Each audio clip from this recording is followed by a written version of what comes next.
Have you ever made a decision so extreme, so irreversible, that it veered your entire life onto a completely different path? If you've ever been haunted by a moment that never stopped echoing, mine's been following me for 16 years, then you'll want to hear this. Drop a comment if you've ever carried the weight of a decision that couldn't be taken back. Or ask me anything. I'm not hiding anymore. I vanished the night before my wedding. No letter. No text. No warning. I simply disappeared. And even now, all these years later, I don't feel guilty. My name's Alyssa. I'm 38 today. And yes, I recently contacted Gavin like nothing had ever happened. Because, honestly, why shouldn't I? But let me back up. Sometimes, there's a whisper in your gut, a quiet, nagging sense that something is off. What no one prepares you for is how deafening the outside world becomes when you try to honor that whisper. That's how it was with Gavin and me. I met him when I was 21, still in college, just barely starting to take control of my own life. My parents still held the reins. They picked my major, told me what to wear, dictated my calendar, even influenced who I spent time with. Then Gavin appeared.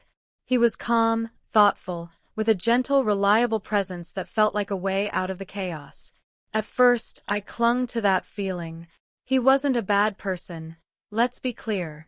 He was thoughtful, polite, the kind of man who held doors open and always remembered to bring my favorite tea. The sort of guy you're told you should marry. My parents adored him.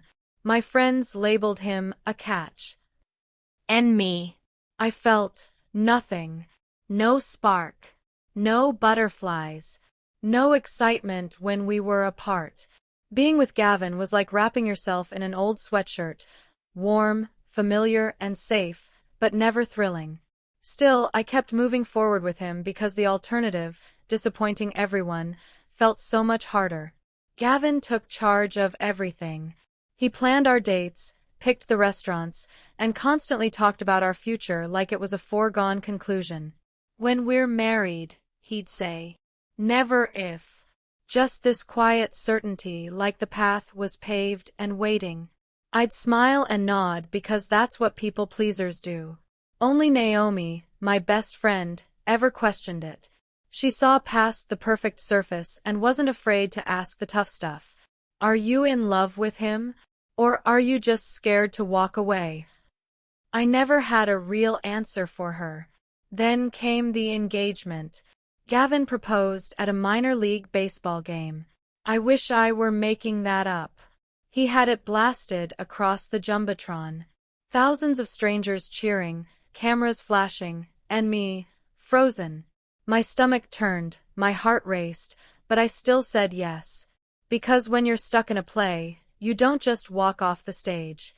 Later that night, I told Gavin I wasn't comfortable with big, public gestures like that. He laughed and said, "It'll make a great story for our future kids." Our kids. Plural. The future already decided. The wedding planning was a nightmare. Our moms hijacked every detail. I became a background character in my own event. Anytime I offered a suggestion, they'd give me that condescending tilt of the head and say, "Oh, honey, that's already taken care of." Gavin always took their side. "They're just trying to make it special," he'd say. But special for whom? Everyone kept telling me how lucky I was, how happy I must be. But I felt like a mannequin dressed in someone else's fantasy, paraded around in a perfect smile while hollow inside. The night before the wedding, I was sitting alone in my childhood bedroom, staring at the gown hanging in my closet. It didn't feel like mine. It looked like a costume I'd been assigned to wear. Gavin had called earlier, all excited and counting down the hours. But as I sat there, I realized I couldn't remember the last time anyone had asked me what I wanted. That's when Naomi called. She must have heard something in my voice, that pause, that crack. And in the calmest, softest tone, she said, "You know, you don't have to do this, right?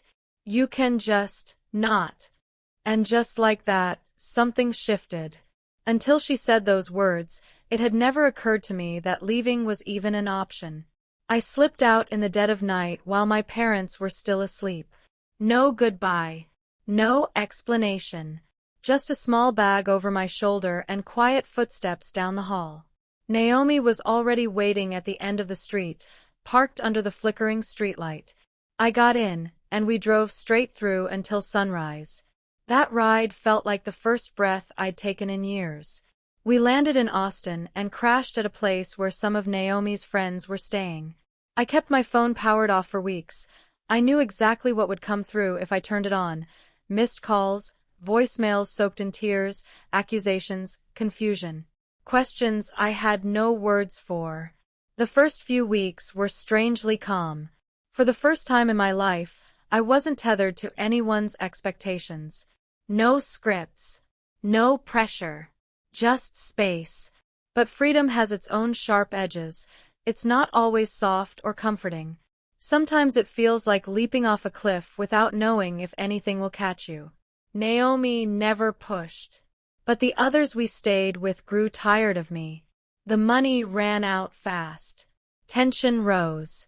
I could feel myself becoming a burden, even if no one said it aloud. I bounced between temporary jobs, borrowed couches, and restless nights wondering if I'd made a colossal mistake. But whenever I imagined walking down that aisle toward Gavin, a chill would crawl down my spine, a deep, cold certainty that I'd made the only choice I could live with, even if it left wreckage behind. Then came the bad decisions. The kind that sneak in quietly. Sketchy jobs. Worse roommates. Questionable people. At first, I looked the other way. Then I started justifying things I swore I'd never touch. And eventually, the consequences caught up. One desperate decision landed me in handcuffs, and then behind bars. 3 years in prison. Yes, it was brutal. But honestly, living a lie with Gavin would have been a slower kind of death. At least in prison, I understood the misery. I knew exactly what I'd done to get there. When I was released, I walked out with nothing. No savings. No safety net. Just a record that followed me everywhere. People saw me as damaged, dangerous, like I carried some invisible stain. I took whatever work I could get. Diner shifts, cleaning gigs, warehouses. Crashed in sketchy motels. But little by little, I began piecing things back together. Got a run-down apartment. Found stable work. Started therapy. Each step small, but steady. I was finally becoming someone I didn't flinch at in the mirror. Then, one quiet night, Gavin crossed my mind. Not because I missed him, but because I never gave him closure. He deserved more than silence. So, I searched for him. Social media made it effortless. He looked good. Settled. Like someone who never had to rebuild from scratch. A life untouched by the chaos that became my shadow. I hated how jealous I felt. Even so, I typed out a message. Careful, measured. Hey, it's been a long time. Would you be open to meeting for coffee sometime? To my surprise, he replied. Said yes. We met in Phoenix at a little cafe. I got there early, heart pounding in my chest like it wanted to leave before I did. When he walked in, I almost forgot how to breathe. He'd aged, sure, but he looked centered, calm, like a man who never got derailed. He smiled when he saw me, cautious but warm. We talked. I told him the truth. Not every dark detail, but enough. Enough that it mattered. Enough to explain. He listened without interrupting. When I finished, he paused for a moment, then said, I'm not angry anymore. Just sad we didn't talk sooner. His voice held no resentment, just a quiet finality. The kind that brings peace. He told me he'd married eventually. Had a daughter. He wished me healing, and I could tell he meant it. And strangely, in that moment, I realized I was finally beginning to find it. So if you're sitting there wondering whether it's worse to break someone else's heart or silence your own, I can tell you this. Choosing yourself might be messy, but it's the first honest decision I ever made for me. And I'd do it all over again. No regrets. Drop a comment if you've ever lived with a decision you couldn't take back. Or ask me anything. I'm not hiding anymore.